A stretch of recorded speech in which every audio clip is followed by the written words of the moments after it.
মানুষ আছে তারা রাতে ঘুমায় না, ঠিক না বলেন? আল্লাহ পাক বলেন, বান্দা তোমরা যা কিছু করো আমি রব্বুল আলামিন সব দেখি।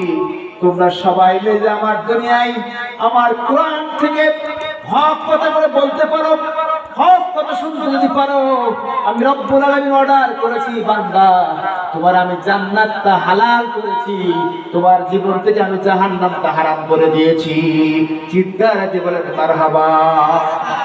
আল্লাহ পাক রব্বুল আলামিন বলতেছে, শোনেন, আল্লাহ পাক বললেন ফালাম্মা আসলামা ওয়া তাল্লাহু লিল জাবিন। একটা ছোট্ট ব্যাখ্যা নেন এখান থেকে।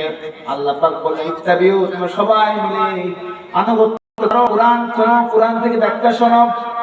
আল্লাহ পাক বললেন ফালাম্মা আসলামা, যখন সাইয়েদনা ইব্রাহিম আলাইহিস সালামকে বললেন তার সন্তানকে নিয়ে মিনার প্রান্তরে গেলেন কুরবানি করার জন্য, বললেন সঙ্গে সঙ্গে বললেন সন্তান তোমাকে কুরবানি করব। সঙ্গে সঙ্গে সাইয়েদনা ইসমাঈল আলাইহিস সালাম রাজি হয়ে গেলেন, বাবা আল্লাহ পাক তোমাকে যে বিধান দিয়েছেন সেই বিধানকে বাস্তবায়ন করার জন্য প্রস্তুত হয়ে যাও। সঙ্গে সঙ্গে আল্লাহ পাক রব্বুল আলামিন বিধানটা যখন বাস্তবায়ন করবেন, সাইয়েদনা ইব্রাহিম আলাইহিস সালাম রাজি, ইসমাঈল আলাইহিস সালাম রাজি, সঙ্গে সঙ্গে কুরবানি হয়ে গেল। ঠিক না?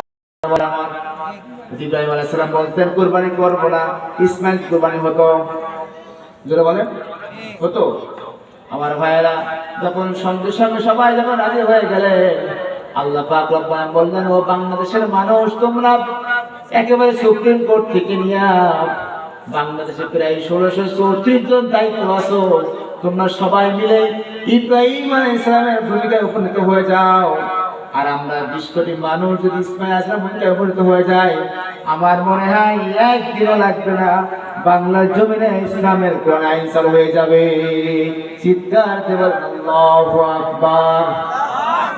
সবাই একটু জিকির করেন লা ইলাহা, জোরে লা ইলাহা, লা ইলাহা ইল্লাল্লাহ, সুবহানাল্লাহ ওয়ালহামদুলিল্লাহ, লা ইলাহা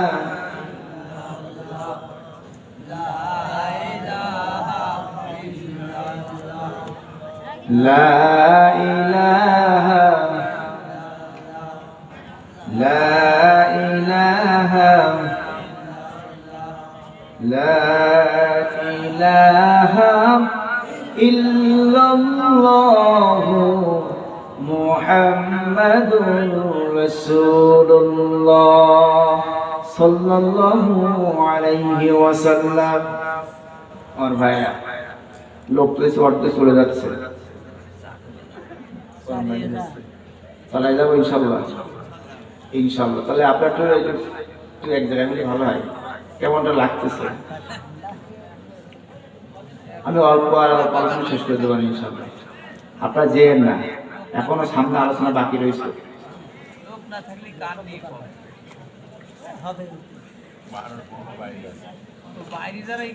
আমার ভাইয়েরা, আমি মূল আলোচনা চলে যাবো এবার। এতক্ষণ ভূমিকা বললাম, কি বললাম? ভূমিকা বললাম।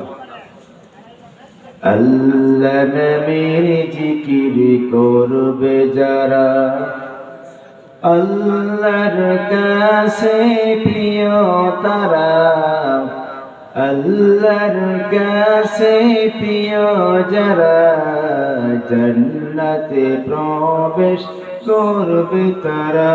বলো লা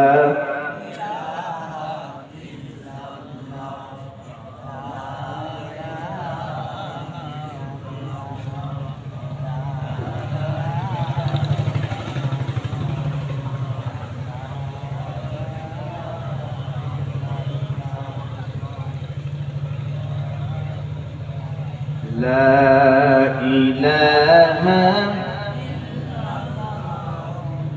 মুহাম্মাদুর রাসূলুল্লাহ সাল্লাল্লাহু আলাইহি ওয়াসাল্লাম। আমার ভাইরা, আমি কোরআন কারীম থেকে একটা আয়াত তেলাওয়াত করেছি। এই আয়াত সকলের জানা, মানুষ যখন কবর দেয়, দাফন করার সময় আমরা সকলে এই দোয়াটা পড়ি, ঠিক না? কিন্তু এটা একটি কোরআনের আয়াত, সূরা তাহা। কোন সূরা? সূরা তাহা। এই আয়াত 53 নম্বর আয়াত তেলাওয়াত করেছি। আল্লাহ পাক এখান থেকে আমার কিছু কথা বলার এবং আপনাদেরকে শোনার তৌফিক দান করেন। সকলে বলে আমিন। সকলে জবান থেকে আমার সাথে পড়েন, আউযু বিল্লাহি মিনাশ শাইতানির রাজীম, বিসমিল্লাহির রাহমানির রাহিম। মিনহা খালাকনাকুম وفيها نعيدكم ومنها نخرجكم تارة أخرى صدق الله العظيم।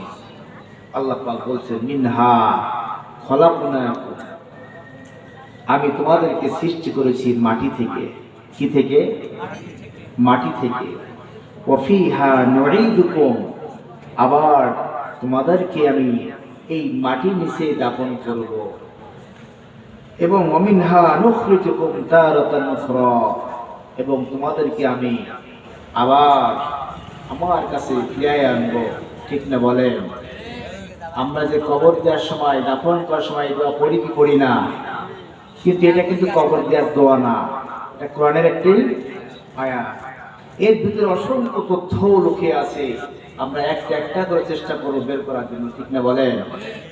মিনহা খলাকনাকুম, আল্লাহ পাক মাটি থেকে আমাদেরকে বানাইছেন। আল্লাহ পাক আমাদের সৃষ্টিটা কিভাবে করেছেন, আপনার দেহটা কিভাবে হয়েছে